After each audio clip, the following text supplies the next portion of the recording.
Hi, everyone. It's Henry DeVries. Welcome to Agency Rainmaker TV.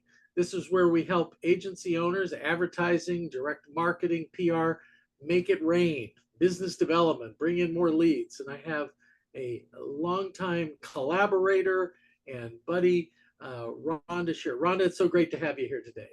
Oh, great to be here, Henry. Always nice to spend time with you. Well, thank you. Well, let's get right into it. Who do you serve? I serve entrepreneurs, business owners, C-suite professionals, and believe it or not, a lot of attorneys and real estate professionals.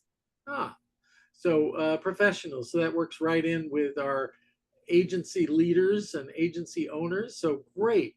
What do you do for them? Well, you know how there's a billion people on LinkedIn, Henry? I would say that Literally. the majority of them are what I call hiding out, not standing out. So, what I do for them is three things. Number one, I position them. I show them how to be positioned on LinkedIn so they're the only logical choice for the product or service that they offer. The second thing that I do for them is I show them how to prospect, but not in a way that's salesy and not in a way that's lazy. Because the thing that most people that I talk to want the most is they want to talk to more people. They want a calendar that's filled with their ideal prospects, their ideal referral partners. So, what I do is I show them a simple system that I call the Sure method to be able to prospect and have a full calendar. And then the last P is profit. And Henry, you know me, I have a black belt in shopping, right? Oh, Profit. I show people how to make money using LinkedIn without being salesy, without being sleazy, so they can get off what I like to call the revenue roller coaster for good using LinkedIn. It's always there 24/7. that revenue roller coaster, that's never really a fun ride, the up and down. So that's all I great. am, Oh, go ahead, Rhonda. yeah, nobody ever wants to be on that roller coaster. Cool. Well, that sounds great. There's some truths in there that you had, and ones that we teach is, have a niche, be an authority in the niche, know who your target rich environment is. Your LinkedIn profile should declare it and be clear. So all of those things. Let's cover, how do you make it rain? So this is Rainmaker. So how do you make it rain for Rhonda? Well, for me, I do several things. Number one, I actually use LinkedIn. I post every single day. I comment on other people's posts and I reach out to people. So I might reach out to somebody that I haven't talked to in a really long time. And I just reach out and say, hey, it's been a minute. I'd love to jump on a call. Let's catch up. I promise it's in the no sale zone. The other way is everybody has a birthday. So I send out happy birthday messages, but mine aren't just happy birthday. I cheat. I use ChatGPT and I have a cool poem. So I have a poem for my June birthdays and my July birthdays. And then I put a little PS. And if it's the right person, I invite them to either get a free gift of mine or maybe jump on a call and reconnect. The other ways that I make it rain outside of LinkedIn is I give a lot of talks. I love to share information. So whether it's a networking group, an organization, doesn't matter. I love to give people an unfair advantage, just like you do. You've been amazing at that, Henry, in terms of sharing your information. I do the same. Another way that I make it rain is one of my mentors said, her name is Stacey O'Byrne, and she said, make your ASK, bigger than your butt. So I ask for people to introduce me to others who want a speaker or somebody they know that's really been struggling to get more clients and they're not utilizing LinkedIn correctly. So I get a lot of referrals and I belong to a lot of networking groups. I love Zoom networking groups because I get to meet so many people. So it's really a combination, but I would say the majority of the way that I make it rain is really from my speaking and my referrals and being a constant presence on LinkedIn.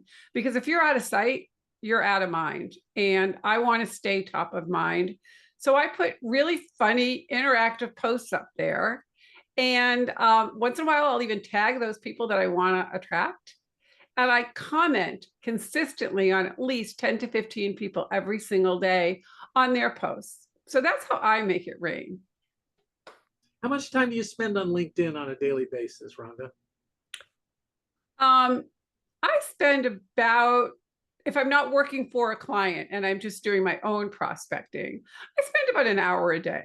I mean, I would say it's an hour, but I truly recommend spending only 30 minutes. It's just that for me, it's sort of an addiction because I love it. But, for most people, it's 30 minutes a day and you're good. I spend an hour a day, and at the end of the day, I'll look at it again because I want to make sure that I didn't miss any messages. I didn't miss anything that I want to respond to. So, and if I'm working on a client's profile, obviously that doesn't count because I'm not really on LinkedIn, I'm working. So many people I interview are turned off by the salesy and sleazy LinkedIn approach. So I'm so glad that you're making a case that that is not what is recommended. You're helpful, you're relentlessly helpful with people, you're interested in other people. Um, the postings matter. I know you've taught me that, and I'll comment wherever I can on people, for people, because it helps their algorithm. It shows engagement, all those things. So that's a tiny act of marketing, as Pamela Slim, the author, calls it, that you can do for other people. But you also do it for you because it builds up your presence. One of my mentors said it's not their job to remember you, it's your job to remind them that you exist. Um, Love the that. most sleaziest one, and maybe you have a story that can top it, but is the person who, oh, I'm very interested in you. I'd like to link in, and immediately I get a message where they'd like 20 minutes to talk to me about becoming them becoming my life coach.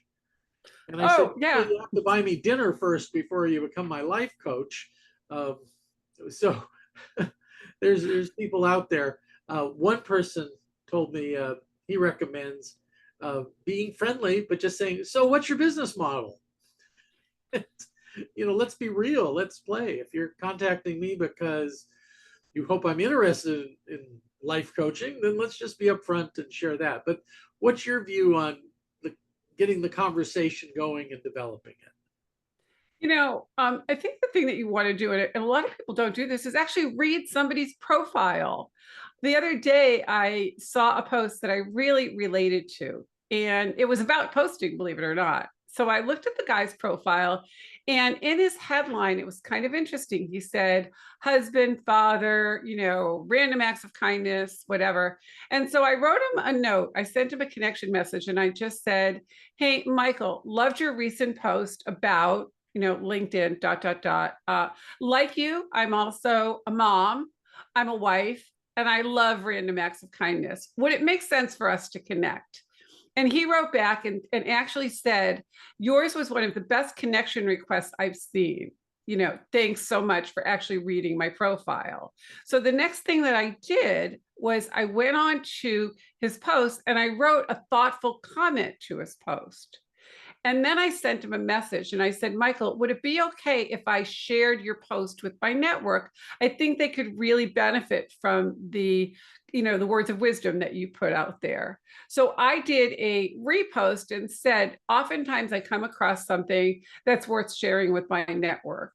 I really love the message that Michael's sharing. You might want to check out his profile and follow him. Now, again, I have no intention to sell this man anything or anything. I was just creating the relationship. And now what I'm seeing is he thanked me.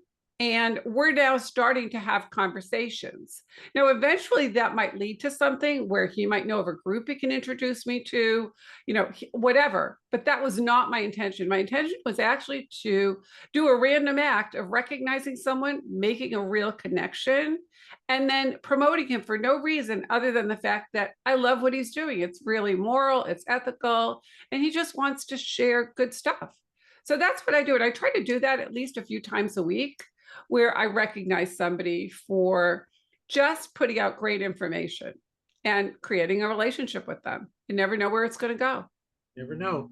You remind me about when I grew up on a horse ranch, and if you wanted to feed a carrot to the horse, you didn't chase the horse around the corral with a carrot. Want a carrot, want a carrot, want a carrot. You put it in your palm. You let the horse come up to it. So it's the same thing when you're building these relationships and offering help like you offered and all that. I find that not everybody, but a number of people come up and say, so what exactly do you do? How do you help people like me? And a conversation develops and clients have come from it. I Yeah. also, because I know you, I know to not just do that boring, let's connect, or the lie. There's something interesting about your profile that drew me to you. Like what? What was it? Let's be specific. So Well, what a other lot of tips do you times, yeah, so I'll just jump in and I'll tell you, a lot of times, one of the things that I do is I see people that are doing a lot of posting. And I have an app that I use. It was specifically developed for LinkedIn. It has approval and everything else. And I'll just say, hey, love that you're posting. Wondering if you're using and I'll just say the EVY because they can't find it with that. They need the whole thing. The Evie app to for your posts. And that starts a whole dialogue because now I'm sharing a cool tool that they didn't know about. So again, it's always about giving first. Even when I talk to people and I'll say, hey, have you ever thought about writing a book? And they go, oh, I didn't even know where to start. And I'm saying, oh my God, you don't know Henry DeVries? And that's where that's the next step, right? It's really me just sharing a resource of somebody that I believe in. So it's just give, give, give. And at some point, it's going to come back. It always does. Four magic words in the English language. I know a guy. I know a guy. Yeah. Also, if it's a female, I know a guy. Name's it's Rhonda. She does LinkedIn. So you discreetly have a QR code up there. What's that for? Well, again, another resource that I found. So that actually has my quote unquote elevator pitch, right? So you get to hear what I say. But the cool part about that is you can book an appointment with me on there. You can see people that are real, not related to me, that have given me testimonials. You can download a couple of free gifts. You can get to my LinkedIn profile and all that with the click of just taking a picture of that QR code. You can find everything you want to know about me, but my age or my weight. How about that? There we go. Is there anything else you want to talk about before we say goodbye? Well, if you're interested in learning about my new course that I have coming up, which is basically a do it yourself, but you get a lot of help from me, you can go to theshermethod.com/webinar and check it out. There's a free webinar. And in the webinar, yeah, I admit it, I'll be selling you a course, but you know what? You don't have to take the course. Come to the webinar and walk away with some actionable steps. And if you decide you want to go to the next level, cool. If not, then I promise you, you will walk out knowing more than you walked in. Let me tell you a secret, everybody. The more helpful you are, the luckier you get in business. Trust me on this one. Rhonda, thank you so much for being with us today. I really appreciate your tips and love to have you back sometime and we can even go deeper on this. Well, Thanks, that's all the Henry. time we, okay, well, that's all the time we have for Uh-huh. today. So until next time, make it rain.